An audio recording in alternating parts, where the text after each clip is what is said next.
Shalom à tous et à toutes. Ce soir, j'aimerais vous partager, en tout cas le Seigneur m'a mis à cœur de le faire, un sujet qui est d'actualité, puisque nous sommes appelés à être préparés pour les noces. C'est la sanctification. Vivre comme Yeshua. Alors, voulez-vous recevoir une promotion spirituelle, entre guillemets? Nous désirons tous normalement progresser dans notre vie spirituelle. Elohim veut nous faire grandir en Christ. Mais savez-vous réellement ce que signifie pour vous recevoir une promotion spirituelle? Nous savons que Elohim veut nous pardonner nos péchés si nous les lui confessons sincèrement et si nous reconnaissons que Yeshua est mort pour expier nos péchés. Son sang a été versé pour nous purifier de tout péché, mais le plan de Elohim ne s'arrête pas là. Il veut non seulement pardonner nos péchés, mais faire de nous de nouvelles créations en Yeshua Mashiach. Cela s'appelle la nouvelle naissance. Mais qu'est-ce que la nouvelle naissance? La Bible nous enseigne clairement que Elohim, par un acte souverain de sa grâce, transforme immédiatement tous les pécheurs repentants, sincèrement repentants, qui ont accepté son Fils comme Sauveur et Seigneur. La parole de Dieu nous dit aussi, ce ne sont pas tous ceux qui disent « Seigneur, Seigneur » qui entreront dans le royaume des cieux, mais seulement ceux qui font la volonté de mon Père.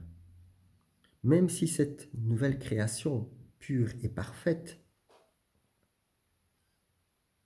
aux yeux du Père, notre esprit, notre homme intérieur et notre homme spirituel sont entièrement régénérés à l'image même du Sauveur, Yahushua, mais notre homme intérieur doit poursuivre un chemin. C'est le chemin où Yahushua devient réellement Seigneur de nos vies. Même si il est notre justice en Elohim, 2 Corinthiens 5, 21, que nous sommes créés dans une justice, une sainteté qui produit la vérité, Éphésiens 4, 24, ce chemin reste cependant personnel et individuel. C'est vrai que c'est en vertu de cette volonté et la volonté du Père et du Fils que nous sommes sanctifiés par l'offrande, une fois pour toutes accomplie par Yeshua. Auparavant, tout sacrificateur faisait tous les jours le service dans le temple et offrait des sacrifices pour lui-même et ensuite pour les autres. Mais ces sacrifices ne pouvaient jamais ôter les péchés. Christ, lui, s'est offert une fois pour toutes. Et il s'est assis pour toujours à la droite de Elohim, attendant désormais que ses ennemis deviennent son marchepied. Hébreux 10, 10 à 14, c'est par une seule offrande qu'il a amené à la perfection pour toujours ceux qui sont sanctifiés. Ce qui est une chose, c'est d'être une nouvelle création en Christ. C'est le point de départ obligé, mais la progression spirituelle qui vient ensuite est nécessaire et indispensable. Vous allez me dire, mais puisque nous sommes déjà purs et parfaits en Christ, que notre esprit est régénéré, pourquoi avons-nous encore besoin de progresser spirituellement? C'est une bonne question. Et la réponse est simple. La perfection que nous recevons à notre nouvelle naissance est la perfection de notre esprit, de notre homme intérieur. Encore faut-il à présent que cette perfection intérieure se manifeste dans tous les autres aspects de notre nature extérieure, de la chair, je vais dire, de notre âme, de notre corps. Nous savons tous que nous sommes trois, esprit, âme et corps. L'âme est le siège du jeu, de l'immortalité. lorsque la séparation a été complète avec Elohim, il y a aussi une séparation qui s'est faite en nous, esprit, âme et corps, et c'est à ce moment-là que nous sommes devenus mortels. La nouvelle naissance spirituelle nous reconnecte avec la source, Hachem le Père. C'est la conscience de notre péché qui est exprimée, qui est donnée à Christ, qui va se manifester en nous. Nos sentiments, nos émotions passées, nos pensées, nos désirs, notre passion, notre volonté, tout ce qui anime notre vie de tous les jours et qui ne provient pas du tout d'un esprit régénéré, va devoir passer par la croix. Ainsi, le chemin que Yeshua a parcouru, qui est le chemin qui l'a conduit à la croix, est aussi notre chemin. La mort du jeu, de notre volonté. Au début de notre conversion, si conversion il y a eu, je ne parle pas de personnes qui ont vécu des sentiments charnels ou des émotions dans différentes communautés, mais des personnes qui ont réellement rencontré le Seigneur, qui se sont vues sous le regard du souffle saint, qui ont réalisé à quel point ils étaient pécheurs et qu'ils avaient besoin d'un sauveur, ces personnes-là ont automatiquement demandé au Seigneur de leur pardonner et à leur tour de pardonner aux autres. Mais pour continuer ce chemin, nos pensées, nos désirs, notre volonté, nos sentiments, ceux qui viennent de notre ancienne nature, non régénérés, ont besoin de passer aussi par la croix. Le Seigneur nous a envoyé le roi Kodesh, le souffle saint, et sa parole nous sert de pédagogue. Et une fois que cette parole nous est révélée, elle devient Réma. Alors, avec l'aide du Seigneur, nous allons pouvoir faire un tri au niveau de notre âme. Et seulement à ce moment-là, en tout ce qui est bon et mauvais, tout ce qui est contraire à la nature divine et à la volonté de Elohim, et en même temps tout ce que Elohim approuve. Nous allons découvrir que notre nouvelle naissance n'est pas réglée, loin de là, devant des problèmes concrets, face à nos membres, face à nos désirs.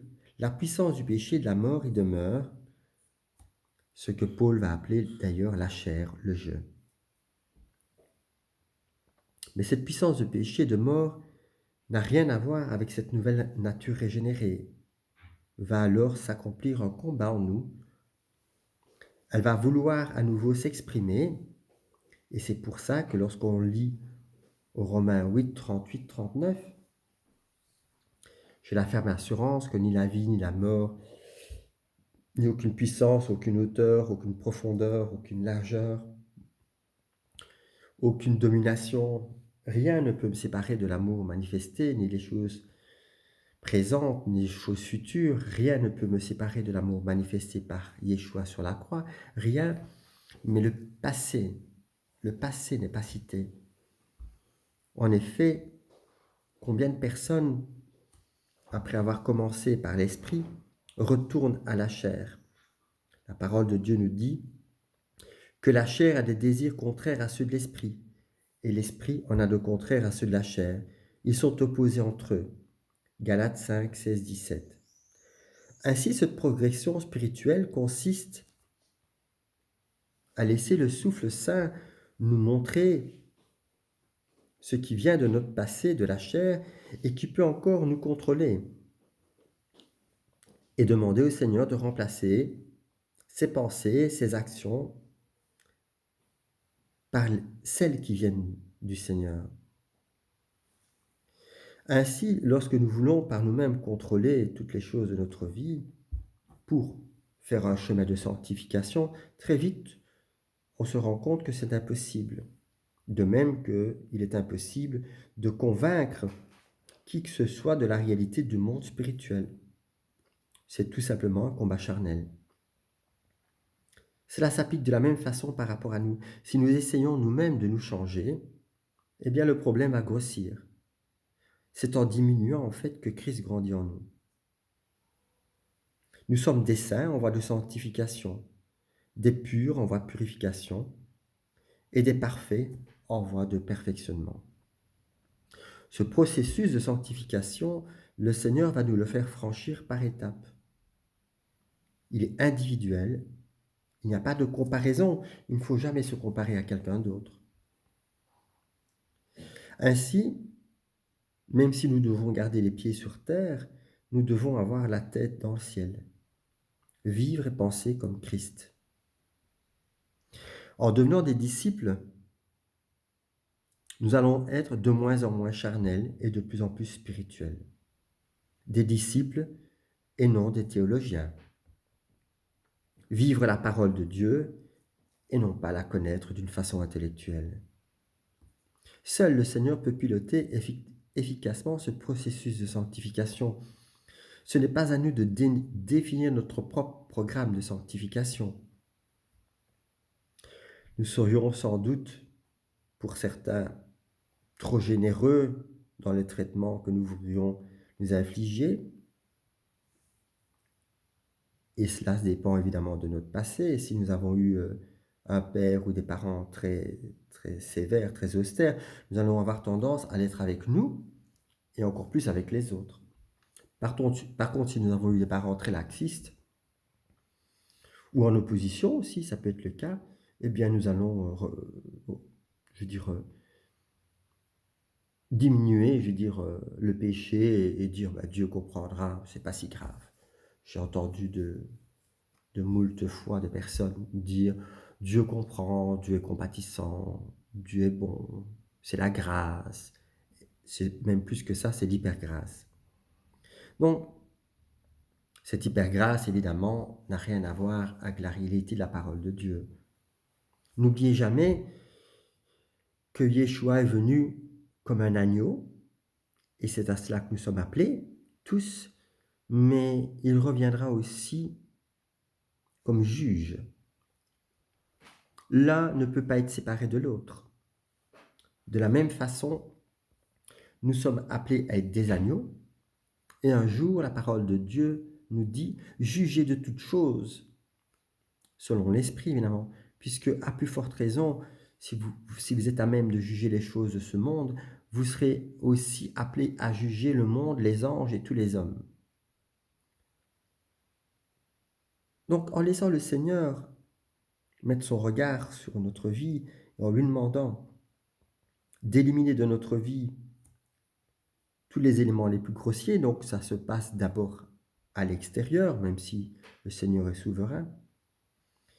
Le Seigneur va donc éliminer les choses à l'extérieur et petit à petit, comme l'or dans le creuset, il va aller de plus en plus vers l'intérieur.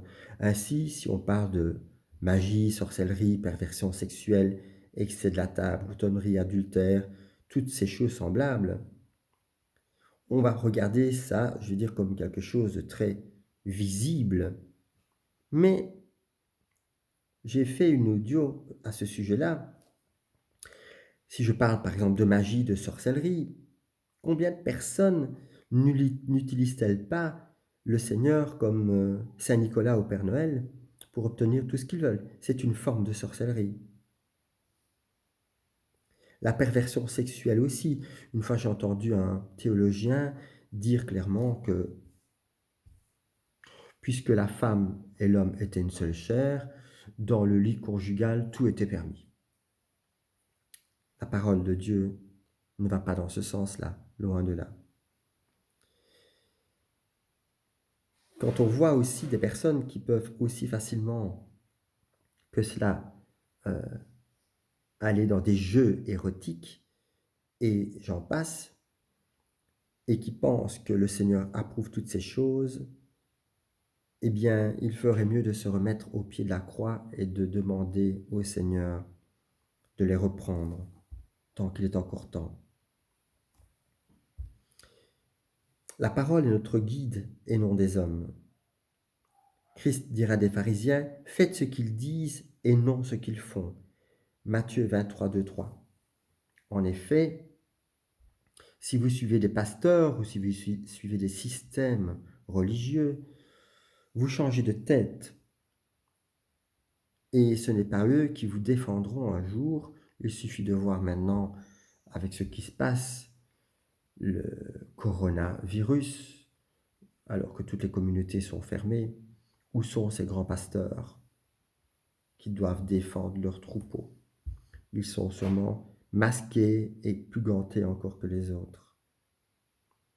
Mais Dieu les juge. Au mois de décembre, le Seigneur m'a dit, le jugement commence par l'Église. Et ça s'est accompli.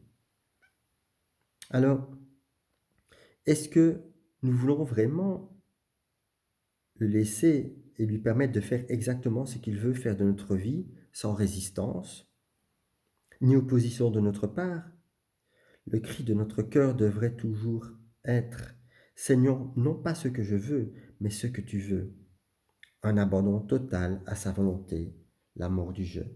Mais beaucoup de personnes rebutent. Oui, mais. L'autre jour, je parlais avec un monsieur qui avait un masque sur le visage et je n'ai jamais été confiné, je n'ai jamais eu de masque parce que celui qui est en moi est plus grand que celui qui est contre moi. Donc, mais nous sommes humains, il faut prendre nos précautions. Waouh, je dirais que le Christ dans lequel il croit est très loin de celui dans lequel je crois. Que le Seigneur lui fasse grâce et lui ouvre les yeux. Nous devons regarder la parole de Dieu. Est-ce que Yeshua, lorsqu'il allait vers des lépreux, mettait un masque et des gants? Vous allez me dire, autre temps, autre époque. Alors je vais vous dire, est-ce que la parole n'est pas la même hier, aujourd'hui et éternellement? Je vais vous dire aussi que la parole de Dieu nous dit qu'ils ont enlevé la puissance de la parole pour en faire une parole humaine. Accepter la seigneurie de Christ, c'est justement se laisser et le laisser nous conduire dans ce chemin de sanctification. Lorsque le Seigneur veut nous apprendre une leçon spirituelle, il va le faire comme il le veut. Il va tantôt nous parler en songe, tantôt à travers la parole, tantôt à travers quelqu'un d'autre, tantôt à travers une épreuve. Présentez-vous devant le Seigneur avec un cœur éprouvé.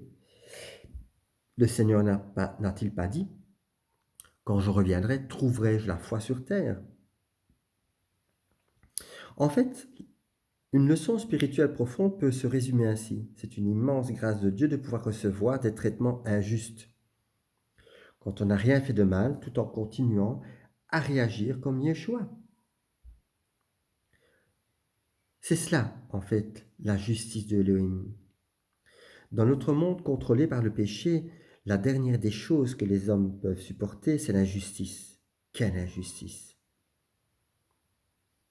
La chose qu'ils admettent le moins, c'est un traitement injuste.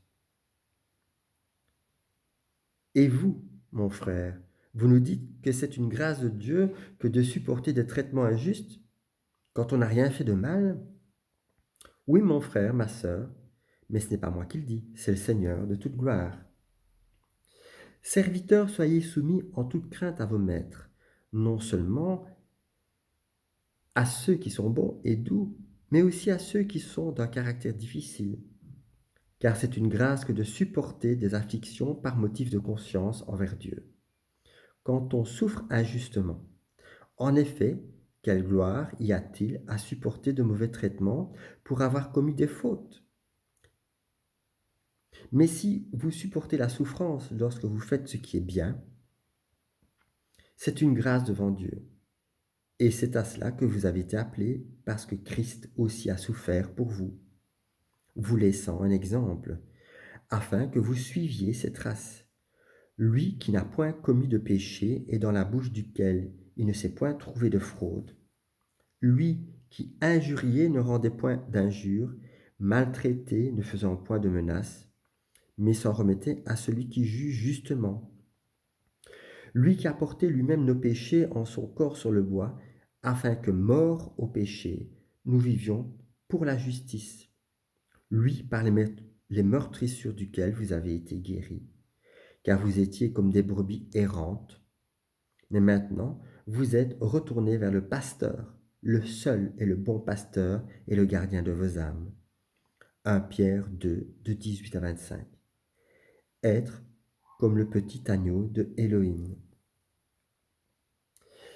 Quand nous pensons aux grâces de Dieu, nous aimons bien penser aux bénédictions, aux guérisons, aux délivrances, aux bénédictions financières aussi, aux interventions miraculeuses, aux dons abondants, aux ministères rares, les grands ministères, les grands leaders, les grands pasteurs, les grands prophètes, etc., etc., etc., etc. Et voilà que nous découvrons que la grâce la plus élevée aux yeux du Seigneur, c'est celle d'être injustement traité quand on n'a rien fait de mal, à l'image du Seigneur Yeshua lui-même. Et oui, c'est à cela que nous sommes appelés par Elohim, appelés à souffrir injustement, tout en bénissant nos ennemis et en leur faisant du bien. Bien-aimés, si Elohim nous aime et nous appelle à souffrir injustement, c'est parce qu'il nous a rendus capables en nous donnant une nouvelle naissance, une nouvelle nature, semblable à celle de Yeshua. C'est pourquoi le Seigneur nous réserve son meilleur pour la fin.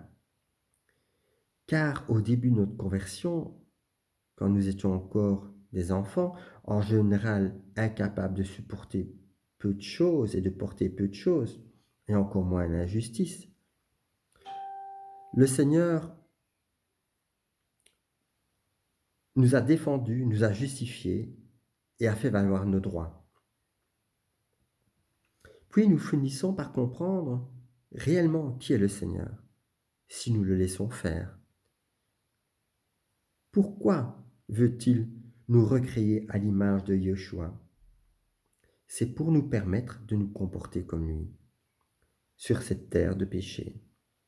C'est pour glorifier Elohim en manifestant toujours et partout le caractère de l'agneau d'Elohim. C'est pour manifester Yeshua lui-même au travers de notre vie. Ne sommes-nous pas le sel de la terre? Ne sommes-nous pas la lumière du monde? Yeshua a bien prévenu ses disciples. Le disciple n'est pas plus que le maître, ni le serviteur plus que son Seigneur. Il suffit au disciple d'être traité comme son maître et au serviteur comme ce Seigneur. S'ils ont appelé le maître de la maison Belzébul, à combien plus forte raison appelleront-ils aussi les gens de sa maison?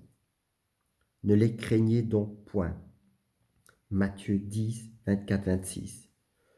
Heureux serez-vous lorsque les hommes vous haïront, lorsqu'on vous chassera, vous outragera, on vous rejettera, et votre nom sera infamé à cause du Fils de l'homme. Réjouissez-vous en ce jour-là et tressaillez d'allégresse, parce que votre récompense sera grande dans le ciel. C'est ainsi que leur père traitait les prophètes. Mais malheur à vous, riches, car vous avez votre consolation maintenant. Malheur à vous qui êtes rassasiés, car vous aurez faim. Malheur à vous qui riez maintenant, car vous serez dans le deuil et dans les larmes. Malheur à vous lorsque tous les hommes diront du bien de vous, car c'est ainsi qu'agissait leur père à l'égard des faux prophètes.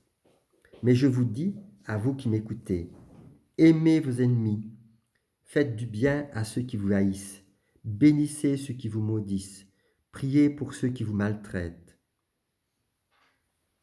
Si quelqu'un te frappe sur une joue, présente-lui aussi l'autre. Si quelqu'un prend ton manteau, ne l'empêche pas de prendre encore ta tunique. Donne à quiconque te demande et ne réclame pas ton bien à celui qui s'en empare. Ce que vous voulez que les hommes fassent pour vous, faites-le de même pour eux. Si vous aimez ceux qui vous aiment, quel gré vous en sera-t-on? Les pécheurs aussi aiment ceux qui les aiment. Si vous faites du bien à ceux qui vous font du bien, quel gré vous en sera-t-on? Les pécheurs aussi agissent de même. Et si vous prêtez à ceux de qui vous espérez recevoir, quel gré vous en sera-t-on? Les pécheurs aussi prêtent aux pécheurs, afin de recevoir l'appareil. Mais aimez vos ennemis, faites du bien, et prêtez sans rien espérer, et votre récompense sera grande, et vous serez fils et filles du Très-Haut. Car il est bon pour les ingrats et pour les méchants. Soyez donc miséricordieux comme votre Père est miséricordieux. Ne jugez point en condamnant, et vous ne serez point jugés. Ne condamnez point, et vous ne serez point condamnés. Absolvez, et vous serez absous. Donnez, et vous sera donné. On versera dans votre sein une bonne mesure, serrée, secouée et qui déborde. Car on vous mesurera avec la mesure dont vous aurez, et vous vous serez servi. Il leur dit aussi cette parabole. Un aveugle peut-il conduire un aveugle? Ne tomberont-ils pas tous les deux dans une fosse? Le disciple n'est pas plus que le maître. Mais tout disciple accompli sera comme son maître. Luc 6, 22 à 40.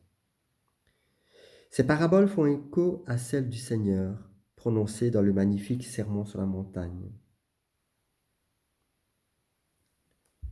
Aimer son prochain, aimer ses ennemis, bénissez, faites du bien. C'est à cela que nous sommes appelés. Dans cette période très controversée où la peur a envahi toutes les personnes qui ne se confient pas en fait dans le Seigneur, il est temps de se demander pourquoi cette crainte, d'où vient-elle? Qu'est-ce qui fait que je ne suis pas parfait dans l'amour? La parole de Dieu nous dit, l'amour parfait bannit la crainte. Alors, puisque nous sommes appelés à être les petits agneaux de Dieu, et je vais vous donner un témoignage, au début de ma conversion, un jour, un démon est venu vers moi et il s'est présenté en me disant « Je viens ici pour toi ». Je l'ai regardé et je lui dis « Je sais ». Il m'a dit « Tu sais, tu es fort, hein, tu es fort ». J'ai dit « Non, je suis faible. Christ est fort en moi ». À ce moment-là, il est tombé à terre et il se débattait dans tous les sens en criant et en hurlant. Ne comprenant pas exactement ce qui se passait, puisqu'il criait « je brûle la lumière » et qu'il y avait beaucoup de lumière dans la pièce. Naïvement, j'ai tiré les tentures et quand je me suis retourné, il était debout, il m'a regardé et il m'a dit « Le petit agneau de Dieu, il a la vertu de faire le bien et la vertu de faire le mal. » Je lui ai dit « Demande pardon pour ta vie ». Il m'a dit « Pour moi, c'est trop tard ». Et il s'est éloigné, il est parti et il a disparu. J'ai dit « Seigneur, qu'est-ce que c'était ?» Le Seigneur m'a ouvert les yeux et m'a montré qu'en fait c'était un démon, puisque les démons ce sont des anges déchus et qu'ils sont déjà condamnés. Une autre expérience que j'ai vécue aussi, le Seigneur m'a envoyé un ange, j'étais dans un parc et j'ai regardé cette personne au début de loin et dans sa gestuelle, il a levé les bras vers le ciel et alors je lui ai dit de loin « Ah, vous croyez en Dieu ?» Il m'a dit « Oui, mais à travers Christ seulement. » Je me suis alors approché, puisque l'endroit où j'étais, il y a énormément de musulmans, je me suis approché et il m'a dit « Le monde va mal ». J'ai dit « Oui, le monde va mal. Les hommes sont mauvais. » J'ai répondu « Les hommes sont mauvais. » Et il m'a dit « Ils veulent te couper la tête. » J'ai dit « Pardon ?» Et il m'a répété « Ils veulent te couper la tête. » J'ai dit « Dieu est avec moi, qui sera contre moi ?» « Oui, mais ils veulent te couper la tête. » Et j'ai répondu à nouveau « Dieu est avec moi, qui sera contre moi ?» Sur ce, je l'ai embrassé, je me suis éloigné et quand je me suis retourné, il avait disparu. Le questionnement qui était resté, c'était « Pourquoi, Seigneur, m'as-tu envoyé un ange pour me montrer et me dire l'état du monde, puisque je le savais ?» Il a fallu 6 mois, plus ou moins, pour que le Seigneur me montre ce qu'il attendait de moi.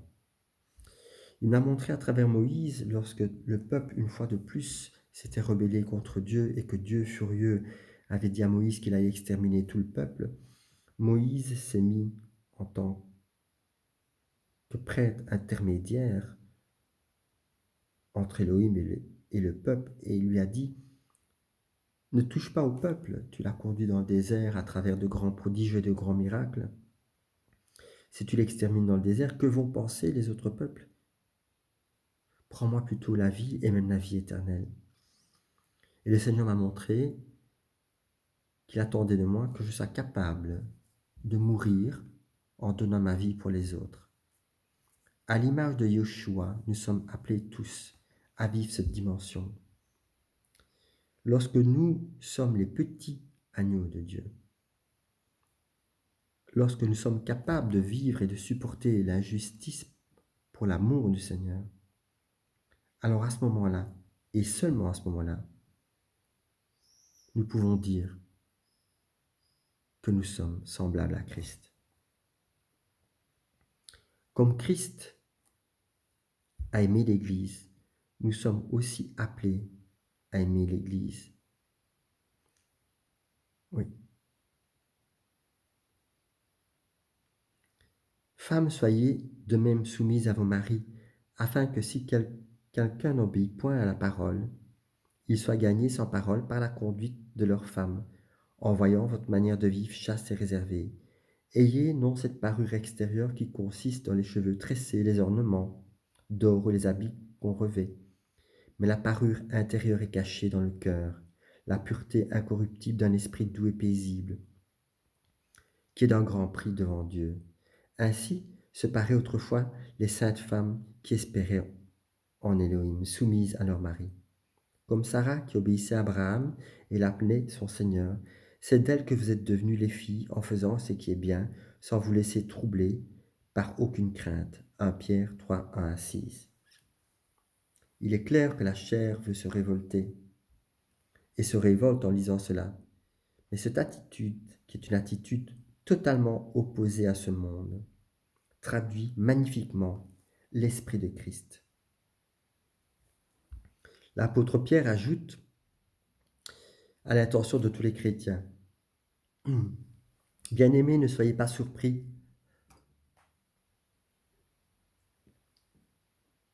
comme d'une chose étrange qui vous arrive de la Pardon, de la fournaise qui est au milieu de vous pour vous éprouver. Réjouissez-vous, au contraire,